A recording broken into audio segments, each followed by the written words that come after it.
En la clase de hoy tenemos que ver las formas de gobierno y para ello nos centraremos en los aportes de Carlos Gómez Díaz de León, que es un licenciado en Ciencias Políticas y que cita a su vez dentro de su obra a otros autores para poder darnos las herramientas suficientes para lograr diferenciar las formas de gobierno de las formas de Estado. Uno de los autores que son citados en este caso por el autor va a ser David Easton, quien entiende al Estado desde la teoría de sistemas, es decir, se entiende al Estado como un sistema político en el cual se generan una serie de interacciones entre los elementos que lo componen. De esta manera, el autor distingue que hay flujos de entrada y flujos de salida que permiten operar estas interacciones en un sistema que se retroalimenta.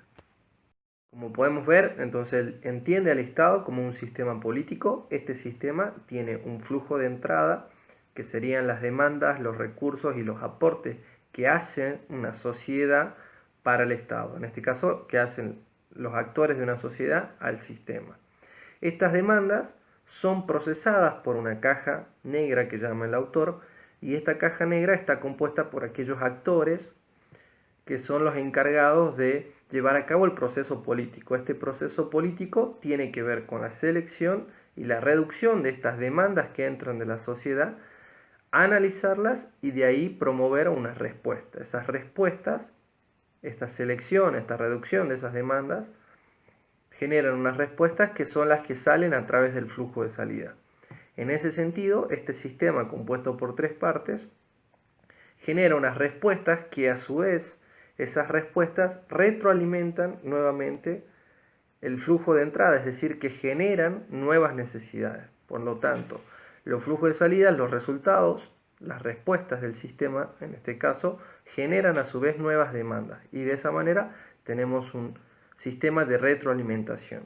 Ahora bien, otro elemento a tener en cuenta en este sistema es que las demandas, los aportes y los recursos de estos actores de la sociedad están íntimamente ligados a otros ámbitos, al ámbito socioeconómico, cultural y social. Entonces, de esa manera se van articulando, como diría David Easton, los diferentes sistemas dentro de una sociedad, pero que están íntimamente vinculados a través del sistema político.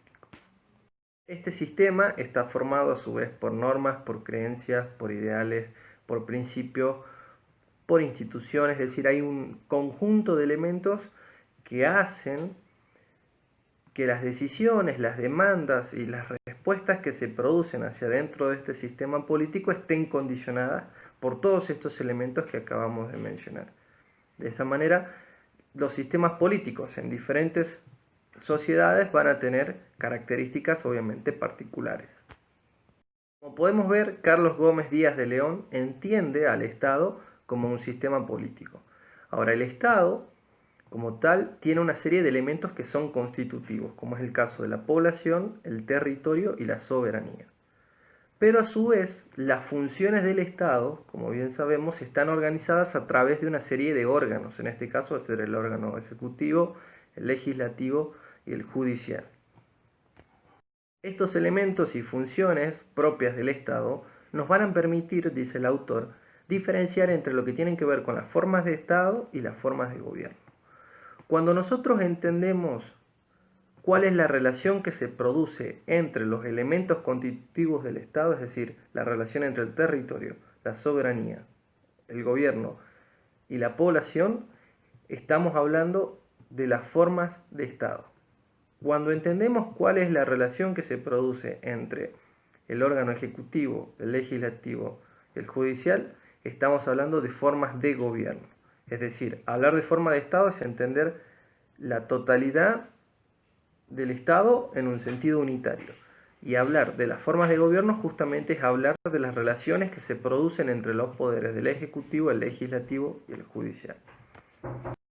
Entre los ejemplos que podemos nombrar entre formas de Estado y formas de gobierno, podemos hablar de forma de Estado, el Estado federal, el Estado unitario, recordando por Estado unitario aquel que se caracteriza por la centralización del poder, esa centralización del poder que le permite organizar todas las acciones dentro de un territorio determinado y aquellas entidades que están o que forman parte, en este caso del Estado, no tienen ningún tipo de autonomía.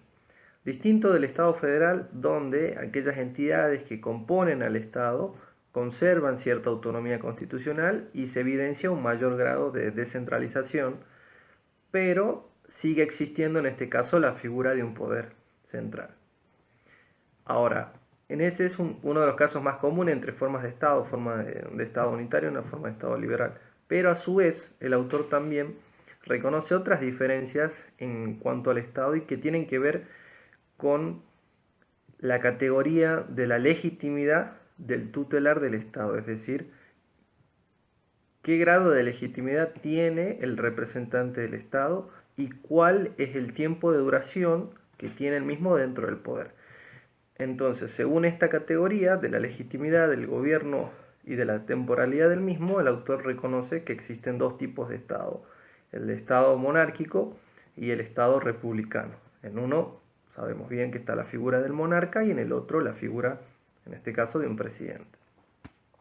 Cuando tenemos que hablar de las formas de gobierno, el autor nos dice que es natural que tengamos en cuenta que dependiendo del grado de participación que tienen los gobernados dentro del sistema político es lo que determina en algún punto las diferentes formas de gobierno. Para ello, el autor se centra en tres clasificaciones de formas de gobierno, citando principalmente a tres intelectuales, como es el caso de Aristóteles, de Maquiavelo y de Montesquieu. Cuando Aristóteles habla de las formas de gobierno, nos va a decir que existen formas de gobierno buenas y formas de gobierno malas. Y él nos va a decir que cuando la autoridad del gobierno recae en una sola persona, estamos hablando de una forma de gobierno de una monarquía o de una tiranía.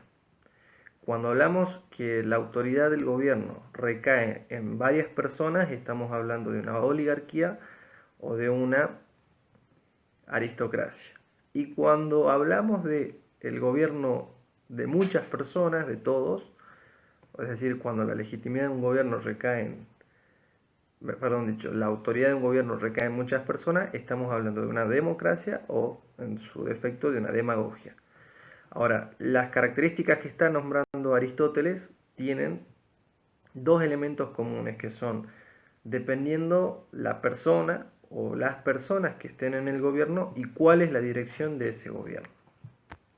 Maquiavelo hace otra distinción en las formas de gobierno y él reconoce, cuando hablamos del gobierno de una sola persona, habla de una república aristocrática y cuando habla del gobierno de varias personas, habla de una república democrática.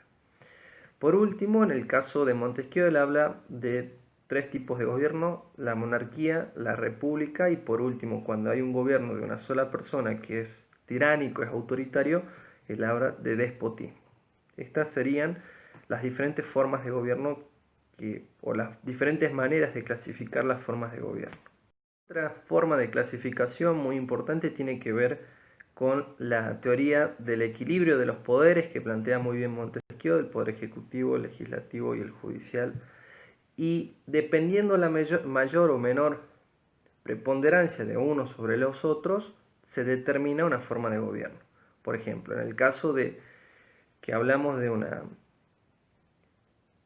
un ejecutivo que es mucho más fuerte dentro de ese equilibrio de los poderes, dice el autor que estaríamos hablando de una forma de gobierno presidencial.